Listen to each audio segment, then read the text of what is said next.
With the Friday the 13th remake, you have some room for error. The Jason series, even when they took him into outer space, always followed a certain formula. It was just a guy in a hockey mask going around slicing up teenagers. However, with the Nightmare series, the films always felt a little more intuitive. Sure, some of the sequels felt more routine than others, but Freddy really isn't your slash him and forget him type of guy. The bottom line is, I was expecting a little more out of the remake to this film, which is a pretty good film in its own right and pretty hard to beat. I saw this film in theaters 3 times, and while not completely by choice, I wouldn't have done it at all if the movie was absolutely horrible. And as a die-hard Freddy fan who had my doubts, honestly it wasn't. I saw it the first time by myself. The next week my wife wanted me to take her, and a week after that I saw it with a friend. My wife really liked it. My friend pretty much forgot it ever happened. As an aspiring filmmaker, when I go into a remake like this, I try to have a neutral mindset. I knew certain things. For one, it was probably going to stray quite a bit from the first film, if not the whole series. After all, this is a reboot, which basically means they can do whatever the hell they want without consequence to the preceding timeline. I had a feeling that it was going to have the glamorous Hollywood feel to it that all movies have today. Even independent films seem to have it nowadays. And of course, the one thing I was most skeptical about, I knew that after nearly 20 years, Robert Englund would not be reprising the role of Freddy Krueger. Knowing this, I still wanted to see it. If for nothing else, because I've been a huge follower of the series and wanted to see how it progressed. After all you friggin' Star Trek nuts were skeptical when going to see the recent Star Trek film. Were you disappointed? So again, my expectations were about 50-50. One foot was in, this is gonna suck, and the other one was in, this might actually not be so bad. Well, it kind of leans more toward the latter, but for a Nightmare on Elm Street film, it really feels routine.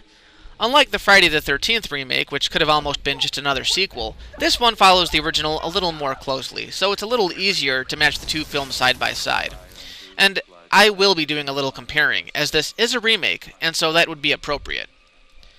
The opening titles really set up the tone for the movie. It has an air of familiarity to it that most fans will recognize, establishing a character that we're familiar with, although haven't yet been reintroduced to. The very first thing we see in the film is the Springwood Diner. Good, they're using recognizable locales. And then we meet our first character, Dean Russell, who is right away put into this film's first nightmare scene. It doesn't really have that subtle quality that the original had. It works, sure, but somehow it feels a little more forced. And when we meet Freddy, although you don't really see a lot of him, it feels too early. They don't really give him any build-up like they did in the first film, he just appears and we're supposed to accept it. Now, I'll admit the first death here is pretty cool. Even though Freddy kills him, in the real world it looks like Dean kills himself. However, that's my first problem with this movie, the incredibly wooden characters. I would have liked to have gotten to know Dean a little better before he dies. In the original film, all the characters seemed like a tightly knit group, but in this film, none of the characters seem to be that close. Sure, they all know each other, but they don't seem to like each other. Asshole.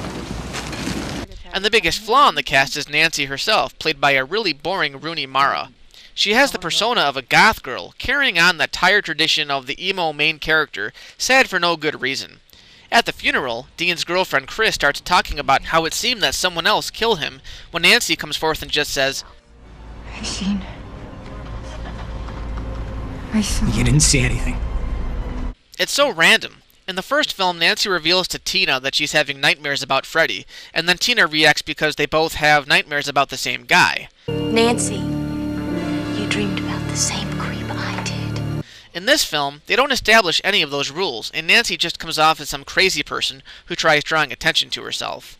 Later in the movie, she teams up with Quentin, who is also just kind of a weird, antisocial character. Glenn, played by none other than Johnny Depp in the first film, was the jock. He was a normal character and kind of funny. Morality sucks. Quentin almost seems like a drug addict. He just looks really dopey. He, like Nancy, has no emotional barometer, and at one point in the film he steals adrenaline from a hospital to keep himself awake. This makes sense, but at the same time, when he steals the drug, it seems as if he's done it before. As a matter of fact, this movie feels like the original Nightmare was the real deal, a true story, and this is the Hollywood movie they made based on the events of the first film. Remember in the Scream movies where Hollywood was making a movie based on the events of Scream, so there was actually a movie within a movie? Well, this feels like the movie within a movie. The cast just feels too artificial. They lack the realistic personas of the characters in a lot of the past films. I can forgive the rest of the cast, but Nancy was originally a very strong character, and I don't feel that Mara carried the part very well. So yeah, the cast is what killed it for me. However, how are the nightmares? They are, fortunately, the film's saving grace. Some of them simply pay homage to the original. Without spending too much time on the deaths, you've got the infamous ceiling death, which is effective in this film, but not near as disturbing because it happens in the blink of an eye. In the first film, they dragged it on for quite a while before Tina actually died. Look how long this version is. Oh my god. Wake up!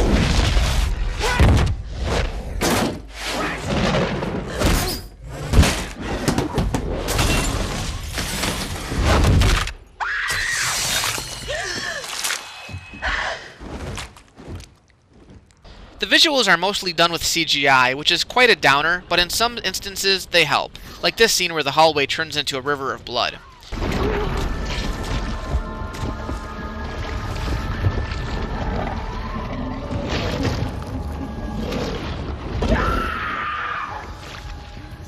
How's this for a wet dream?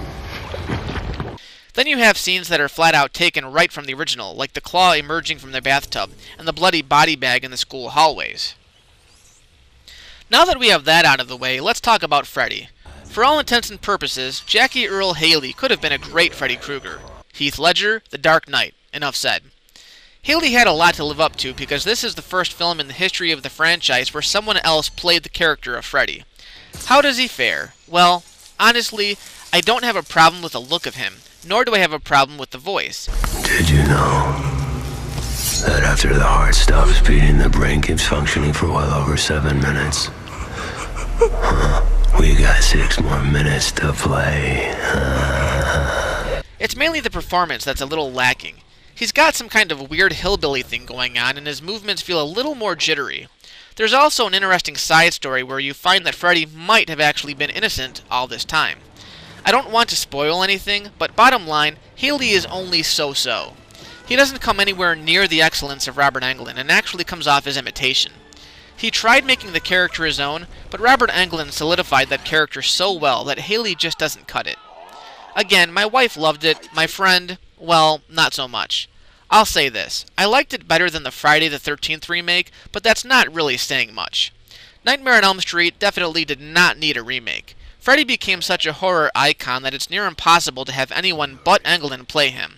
Obviously, as years go by, someone else needs to play the role, and I'd rather see them reboot the franchise with someone else than keep going with the series and pretend Freddy's always looked like another actor.